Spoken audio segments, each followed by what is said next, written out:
Hola, bienvenidos a nuestro canal Lupa Contextual. Somos Ana y Asdrúbal y estamos aquí para tratar sobre el contexto bíblico, la historia antigua y mucho más.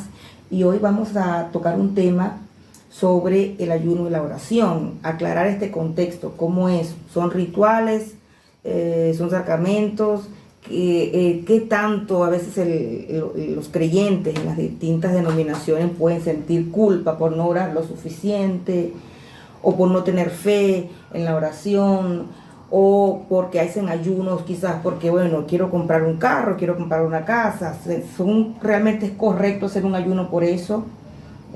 Por obtener tal cosa. ¿Cómo es el contexto realmente bíblico de lo que es el ayuno y la oración?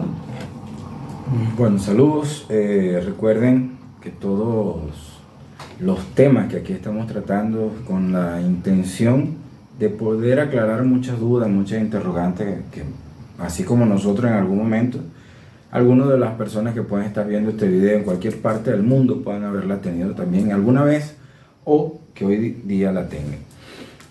Sí, en muchas y sobre todo en muchas denominaciones el ayuno y oración son tomados como herramientas y hasta como armas espirituales. Y como dijiste, muchas veces tomados como el vehículo, el instrumento para obtener cosas, ¿no? Y se empieza a desvirtuar todo lo que realmente es el ayuno de oración, ¿no? Entonces, el ayuno y la oración aparecen en la Biblia, sería una de las primeras preguntas. Sí, aparece en la Biblia, pero no como nosotros lo podemos ver en muchos lugares hoy. El ayuno y oración sirven como armas espirituales, es lo que vamos a ver, y quédate hasta el final para que llegues a esa conclusión. Entonces, tú me dijiste, ¿qué son el ayuno y la oración que se aparecen en la Biblia? En un pasaje en particular, Jesús dice que este género no sale sino con oración y ayuno, ¿no? Mateo capítulo 17, verso 21, hablando acerca de un endemoniado que estaba allí en ese momento, y los discípulos no podían sacarlo, no podían expulsar el demonio, y vino Jesús y lo expulsó. Y ellos le preguntaron por qué ellos no pudieron hacerlo. Entonces, dentro de esta narración, Jesús cierra con esto, y este género dice, no sale sino con oración y ayuno. Debido a eso, está la interpretación de que para poder expulsar los demonios hay que hacer ayuno y oración. Y entonces empieza la variación, ¿no? Si no haces 40 días de ayuno como Jesús hizo en el desierto y vienes con el poder del Espíritu Santo, entonces no tienes poder para sacar los demonios. Sino los conflictos que esto conlleva. Eso. Porque si estás haciendo un ayuno, estás orando y una persona está afectada, a lo mejor tiene ciertas situaciones que se les denomina demonios. Y eso también es un tema a tratar muy importante, que a veces no es lo que nos enseñaron como demonio, sino tiene un contexto importantísimo que hay que conocer y saber, ¿no?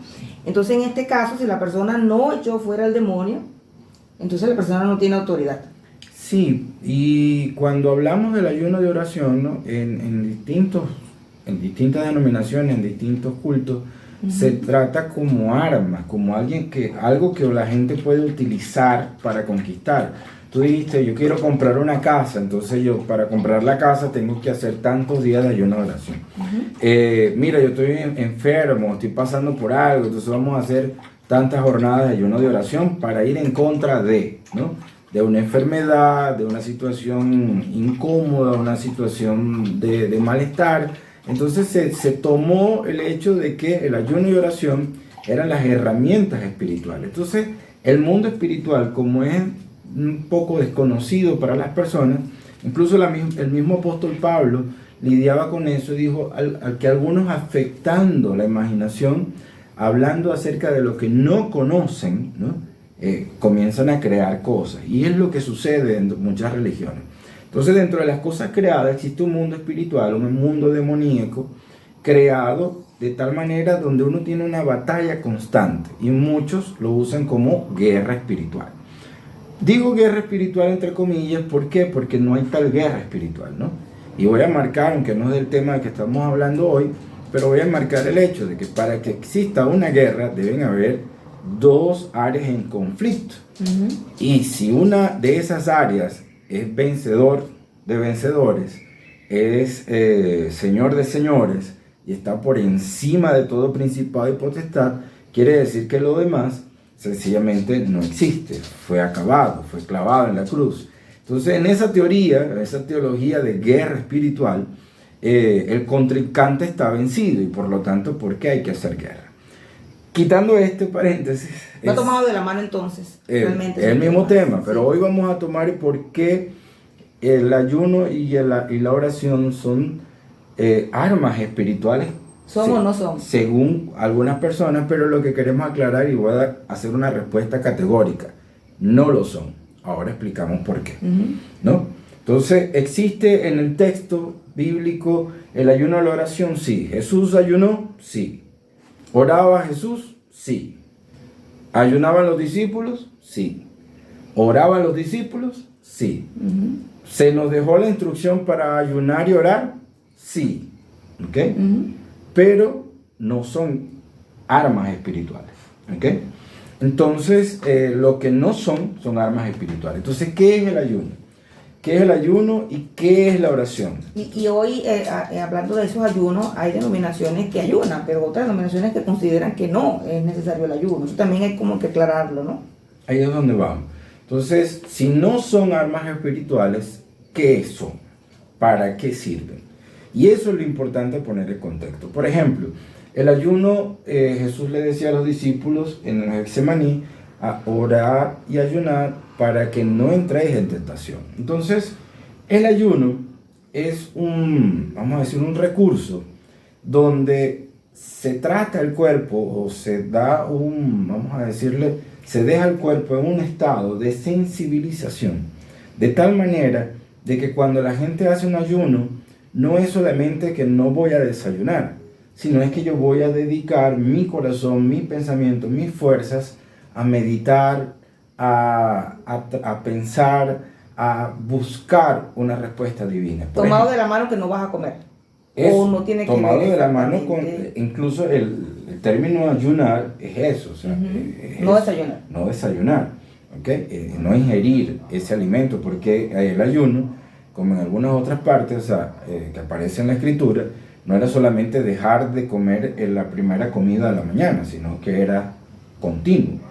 O como otros pasajes que también son tergiversados, que Daniel y sus amigos en el Antiguo Testamento, en el libro de Daniel, ellos hicieron un ayuno solo de comer vegetales y legumbres. ¿De qué se abstuvieron? Que ahí es donde vamos. El ayuno es abstenerse de una comida o de las comidas para sensibilizarse al contacto espiritual, contacto divino, pero no es como una arma ofensiva, como para atacar, como para liberar, como para desatar.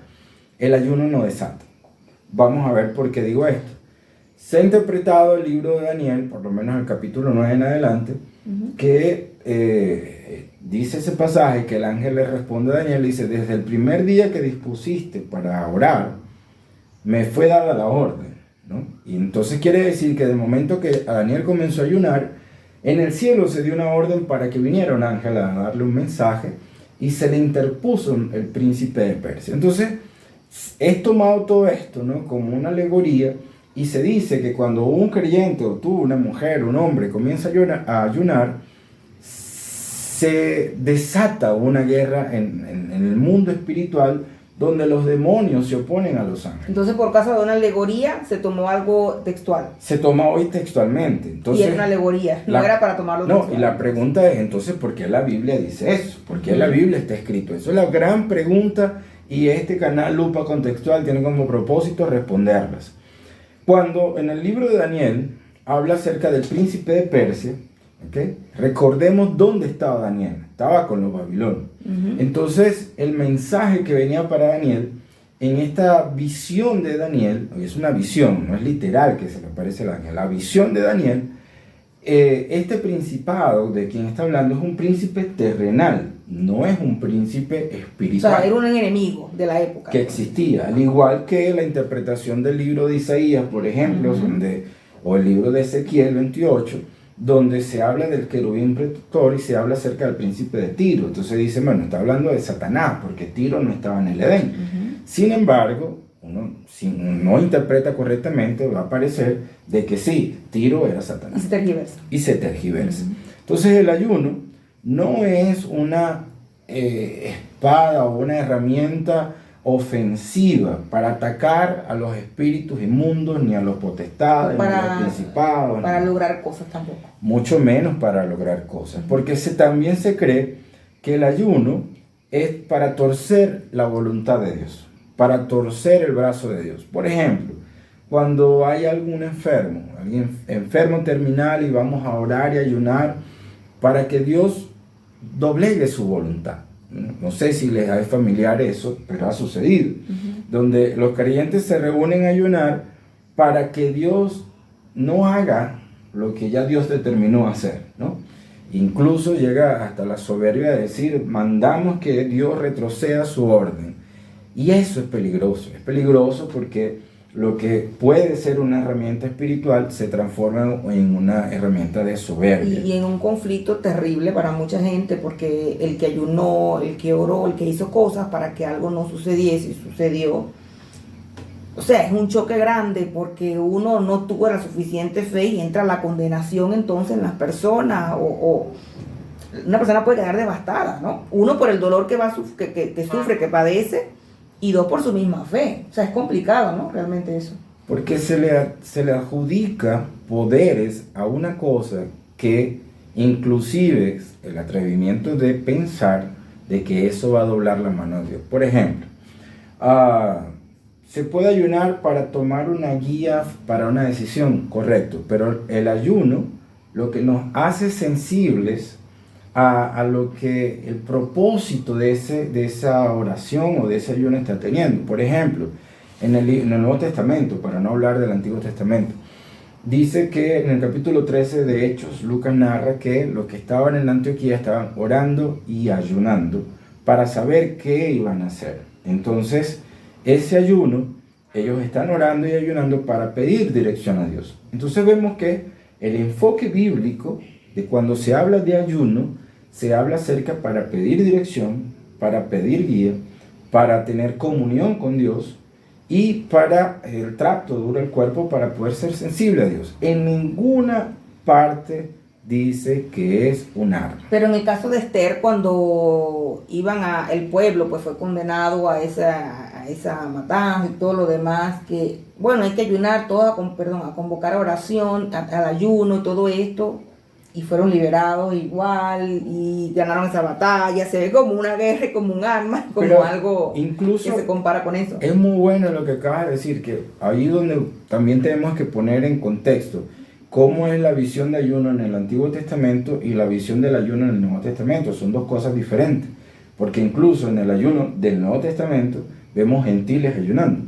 En el Antiguo Testamento es el ayuno judío, que no voy a caer en crear las diferencias y detalles, sino el video se va a hacer muy largo. Claro, pero son necesarias saber por qué. Ya va, uno, porque cuál es el origen del ayuno, cuál es la esencia del ayuno, el contexto real y cómo llegó a ser lo que es hoy. Pero, por ejemplo, esa parte del libro de Esther, ¿no? Esther se encuentra en un compromiso y se ha determinado por una confabulación de aquel siervo que van a matar a todos los judíos.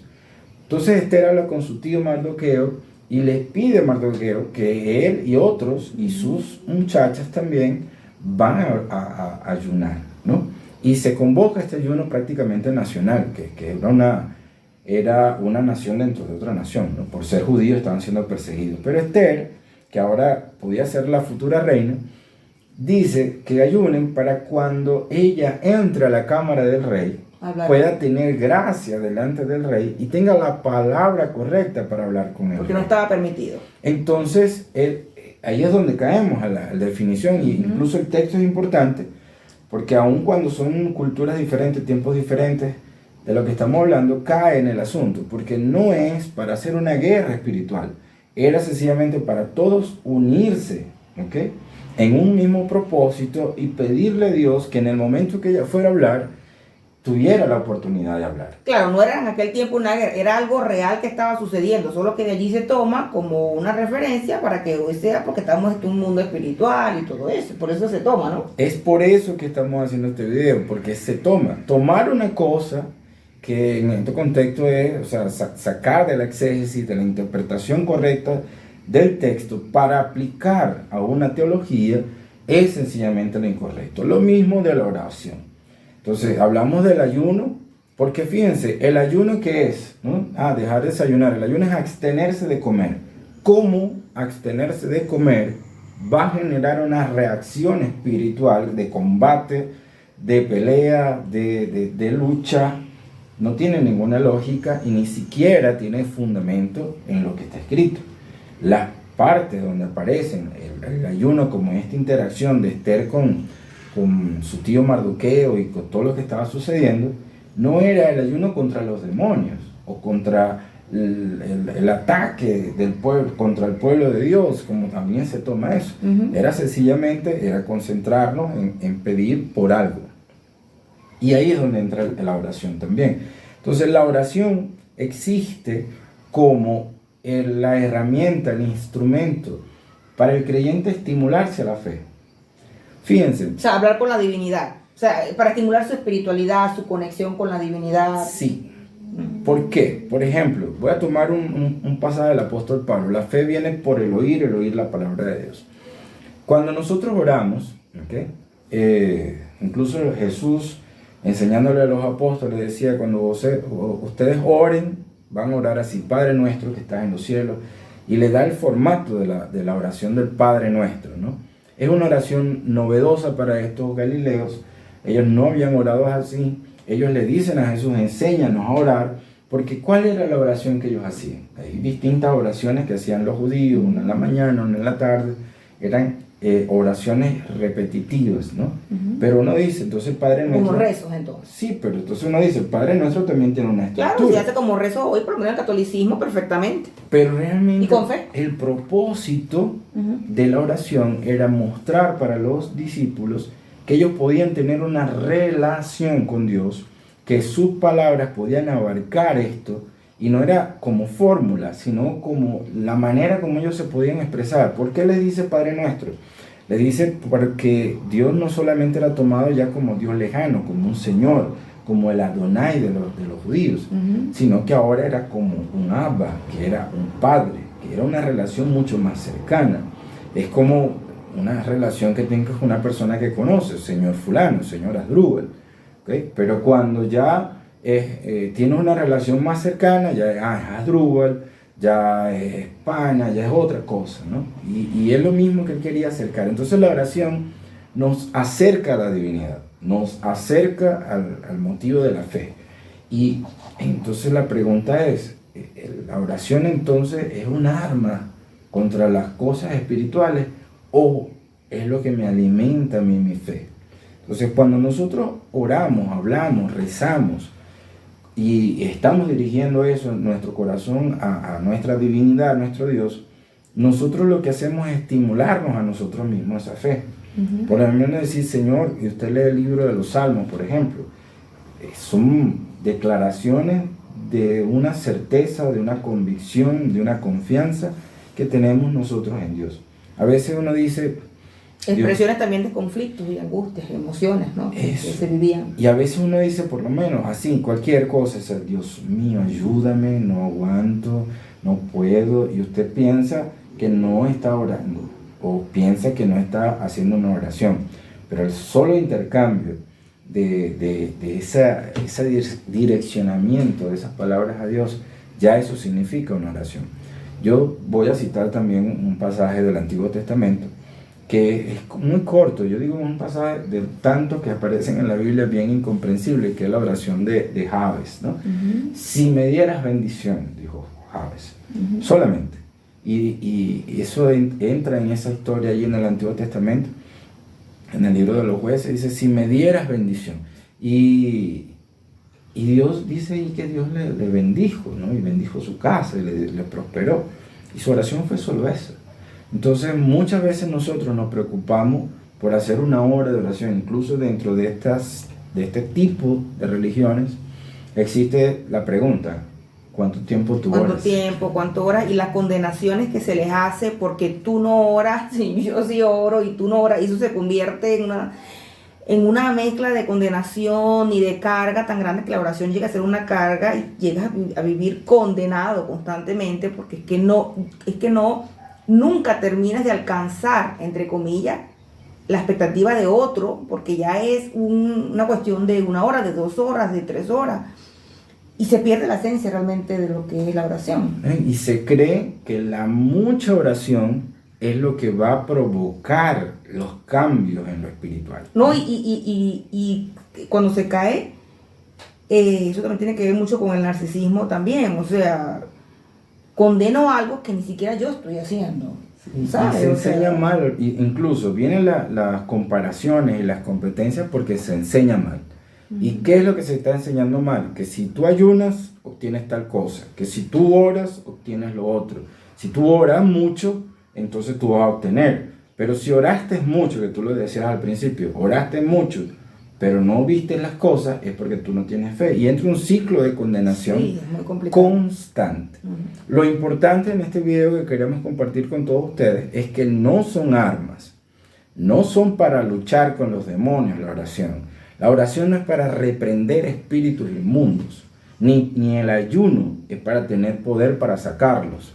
El ayuno y la oración son los que nos hacen accesibles a ese contacto divino, al contacto con Dios, y nos hace accesibles al propósito de Dios y nos prepara para tener siempre ese bien haber de tener un contacto. Entonces, ¿por qué Jesús le dijo a sus discípulos, eso no sale sino con ayuno y oración? En esos demonios, porque había alguien enfermo, una cosa así, endemoniado, perdón, con alguna situación mental, ¿no? Porque incluso eso es que también no dijo ese demonio, dice ese género. Ese género, eso también hay que estudiar. estudiar. Cuando estaba hablando acerca de ese género, no estaba hablando de que tienen que ayunar para sacar demonios. Ajá, entonces, ¿qué es lo que estaba hablando acerca de la fe. Ellos le decían, porque la pregunta de los discípulos fue ¿por qué no pudimos sacarlo? Y él sencillamente estaba diciéndolo, está haciéndolo de la manera correcta. Ajá, pero ¿cuál era el género entonces? Si no era un demonio, ¿cuál era? Es que no estaba hablando acerca del demonio, estaba hablando acerca de la fe de ellos. ¿Y cuál género es que no salía? El género que no, o sea, no tenían una fe correcta. Género, si vamos a la etimología de la palabra género, habla acerca de generación, de gen, habla acerca de la humanidad. Y cuando Jesús se refería a eso, era acerca de esa falta de fe que ellos tenían. Y no era por falta de poder, sino era por falta de fe. Ellos se encontraron tratando de hacer un asunto espiritual que no tenía que ver con lo espiritual. Tú dijiste hace rato que muchas veces esas manifestaciones que vemos en la Escritura no tienen que ver con demonios específicamente. Con lo que hoy interpretamos como demonio. Entonces hay que estudiar realmente qué es lo que significaba ya, a qué se refería demonio. Al entender el escritor, de repente era un ataque de epilepsia. Aquí estoy especulando, no estoy hablando específicamente de un pasaje. Pero la mala interpretación está en eso. Entonces, ¿cuál es el propósito para nosotros? Para que nuestra generación tenga una visión clara, se acerque más a Dios, sea accesible a la divinidad, orar y ayunar. Para quienes tienen esta práctica, no estamos diciendo que deje de hacerlo. Lo que sí estamos diciendo es que no es para hacer una guerra espiritual. Sí, pero entonces me queda lo del género, generación, gen, todo lo que me estás diciendo. Explícame qué pasó allí con ese ayuno que le estaba corrigiendo el Señor. No sale sino con ayuno. ¿Realmente qué es lo que estaba diciendo el Señor en ese momento? Voy a repetirlo. Cuando Él estaba hablando es como así, por ejemplo. Yo estoy intentando como discípulo sacar un demonio y viene Jesús y reprende el demonio y se va. Y los discípulos la pregunta, que es donde vamos a Mateo 17 para poder entenderlo, la pregunta es ¿por qué no pudimos sacarlo? Y Él les dice, este género no sale sino con generación ayuno. Cuando tú lo lees, tú estás entendiendo que Él se está refiriendo al género del demonio. Entonces uno comienza a ver si era un demonio muy poderoso, no era poderoso, si era fuerte o no era fuerte. Y nos perdemos en esa interpretación. Lo que realmente está hablando acerca de la falta de fe de los discípulos. Y cuando habla de género, habla acerca de la generación que no tenía fe. ¿Okay? Y esa generación que no tenía fe no era solamente de los discípulos que estaban con él, eran de todas las demás personas. ¿Okay? Incluso en muchos pasajes Jesús le decía a las personas y ellos decían, aumentanos la fe. Incluso los mismos discípulos decían, aumentanos la fe. digamos, esa impersonalización de la compromiso de tener fe, es lo que Jesús les está diciendo. O sea, para ustedes tener fe, para ustedes tener esa comunión, ustedes tienen que orar y ayunar. Ese género de que se está refiriendo es esa falta de fe en los creyentes. ¿Okay? No es género de demonio. Y que si ellos entonces ayunaban y oraban de la manera correcta, como Jesús estaba enseñando, con una cercanía al Padre nuestro que estás en los cielos, o sea, iba a ser una fe diferente en esta generación. Iba a ser una diferente en su generación, porque incluso cuando él está en Getsemaní, cuando le dice que vayan a orar y ayunar con él, y que él entra en aquel trance y que suda sangre y se devuelve y les dice, no pudieron orar conmigo por lo menos una hora. Y de ahí se saca también eso de que si tú oras una hora o no oras mínimo sí, una hora. Pero ahí es donde vamos, o sea, tenemos que ver el contexto. Ves que estoy juntando pasajes con el otro, porque el contexto es que eran personas, como hoy en día también sucede, que no querían tener fe o caminar hacia esa vida de fe, sino que alguien les pusiera la fe y que alguien tuviera fe por ellos. O sea, y el Señor estaba corrigiendo que no era una poción mágica. No es una poción mágica. Y que había que tener entonces, o sea, cuando dice oración y ayuno, oración le están haciendo oración más cercana al Padre, es que tienen que conectar, ¿no? Por lo que veo para entenderlo. Y ayuno, o sea, tenían que dejar de tener o sea, abstenerse de desayunar o de alimentarse por un cierto tiempo para buscar entonces esa humildad en esa oración. Cuando Jesús oraba y ayunaba, siempre era para buscar dirección, para saber el propósito, para saber el camino que había que hacer, y es lo que enseña y recomienda. Y los apóstoles, luego de que Jesús resucita, es la misma enseñanza. Entonces, la mala interpretación nos convierte en tomar textos, solamente es un texto fuera del contexto para convertirlo en un pretexto para apoyar una teoría. Ya que nos queda poquitos minutos, unos 2-3 minutos, hoy algunas denominaciones ayunan, otras consideran que no es necesaria. ¿Tenemos que ayunar hoy, sí o no? No es, vamos a decir, no pasó de moda, ¿okay? No es que tenemos. Ajá. ¿Okay?